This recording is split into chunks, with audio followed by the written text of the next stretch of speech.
नरसिंहकवचस्तोत्रम्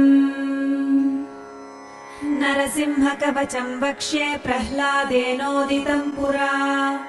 सर्वरक्षाकरं पुण्यं सर्वोपद्रवनाशनम् सर्वसम्पत्करं चैव स्वर्गमोक्षप्रदायकम् ध्यात्वा नृसिंहं देवेशं हेमसिंहासनस्थितम् विवृतास्यं त्रिनयनं शरद इन्दुसमप्रभम् लक्ष्म्यालिङ्गितवामाङ्गं विभूतिभिरुपाश्रितम् चतुर्भुजं कोमलाङ्गं स्वर्णकुण्डलशोभितम्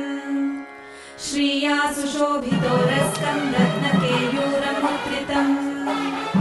तप्तकाञ्चन सङ्काशं पीतनिर्मलवाससम्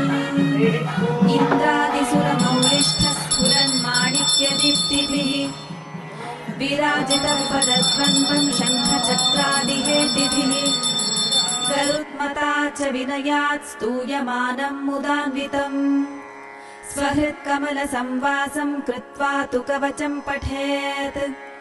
नृसिंहो मे शिरः पातु लोकरक्षात्मसम्भवः।